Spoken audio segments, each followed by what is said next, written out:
So what's on my modded Nintendo Switch? I'll be using an 8-bit though, SN30 Pro Plus.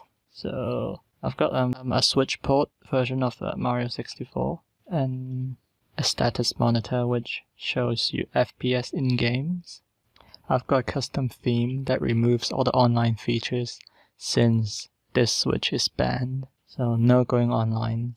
I mean, at least to official Nintendo servers, which I'm connected to Wi-Fi because I'm already banned, so it doesn't really matter anymore. Right now I've got the album on here, which brings you to the album because I like having just to press A to go into the album. So I changed the hotkey to reverse, so now you hold R and then press A to go into the homebrew menu. And I know I can apply a lot of custom theme, but I like sticking with the default because I think that looks pretty nice. And I've got Lithium. I use that to install NSP and homebrew and stuff in there. I've got NX activity log because I remove my profile user page on here. So to check my playtime, I have to go into here, which shows you all my playtime, even deleted games. If you go in here and hide deleted games, you can show it. So even if you've deleted games, it shows you how much time you've played. And you can have a toggle which replaces the user page. So when you open up the user page, if you got the default theme on and you got the user icon, when you open this, it will replace the default user page. And it shows you recent activity, how long you've played for, by month, by year, by day, and stuff like that. A lot of Animal Crossing. And I've got NXMTP, which you can access your Switch, which I'm going to do right now. You can access your Switch on your PC, Switch SD card on your PC, by just plugging it in.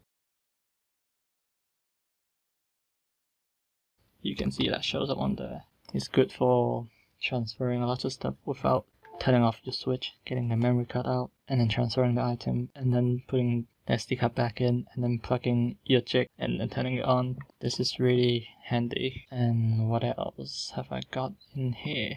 And I got reboot the payload. Sometimes you've installed some NSP or homebrew, and you need that to reboot the payload without doing a full restart. This is pretty much like a soft reboot. And I got some utilities in here, and that, I don't know, I'm not going to try to pronounce this. This is basically for you to downgrade your Switch or upgrade to any Switch firmware versions without connecting to the Nintendo server. So you can just download it online, put it on your SD card, and then you can downgrade. Sometimes you accidentally upgrade your Switch and your homebrew doesn't work, your games doesn't work, so you need this to downgrade to the version. And this is for cheat, so you can access your cheats and you can enable it with Edizon.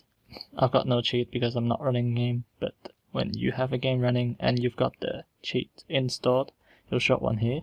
And this is Tesla menu, so you can hold down the L and down D-pad and then click in the right analog stick. That brings up the menu in game or anywhere, but you have to have that installed, obviously. And then FTPD Pro is an FTP browser, so you can just access your memory card without plugging it in. It's good to have this to transfer small files like a ROM, game ROMs, like Game Boy ROMs and PSP and stuff like that. But with bigger games like Switch, it's better to do it with cable because it's a lot quicker. And Homebrew App Store, you can download all the like homebrew games, the emulators and stuff. JKSV, you can back up your save and you can edit your save. This is good for Animal Crossing if you like start modding your save, like cloning items and stuff. NX theme, this is how I install my 2 rows themes up down here. You can have lots of themes. You can have background, custom backgrounds, and custom lock screen, and custom like user page when you open a game. I've got one here which is like a blurred transparent, and I've got emulators, but for emulators you can't open it with album. You have to open it with a game, so you have to hold down R and then open a game, any game. R hold down, I'm holding down R, and then you can open up any emulators. So like like you might ask, what's the point of having PSP emulators on my Switch? Well, you can just play it on your phone, which is true. Sometimes like your phone now probably runs PSP better than the Switch, but the good thing having it on the Switch is you can have physical keys and you can plug it into your TV and you can pretty much use it like a Switch but playing PSP games. Yep, I've got PSP running Burnout and I'm using a Pro controller, so there's like literally no setup. If you want to play it on TV, just plug it into the dock. If you want to play with a controller, just use it like any controller. If you want to use Joy-Con, just unplug the Joy-Cons and stuff like that. There's no setup pretty much.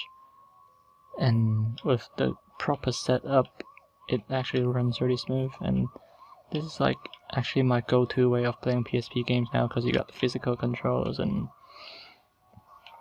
use like you can dock it and use controllers and stuff. All the stuff that you would when you can do all that on your phone, but you have to pair it with like external Bluetooth controller, which is like a hassle.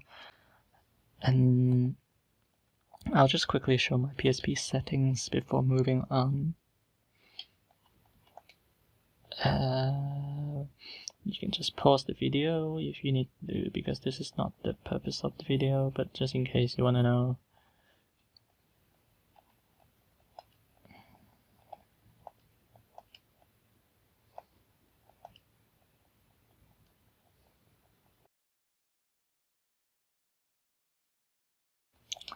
RetroArch.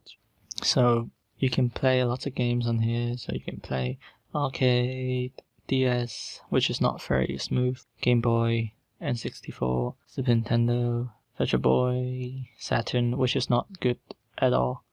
But it's good that they still have the option here. They're improving it and stuff. Neo Geo, PS1, and PSP.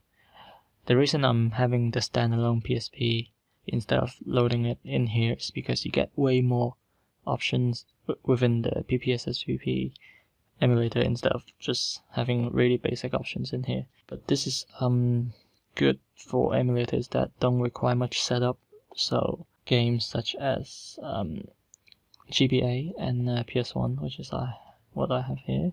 So thanks for watching. This is my modded Nintendo Switch. I hope you guys enjoyed. See you guys next time.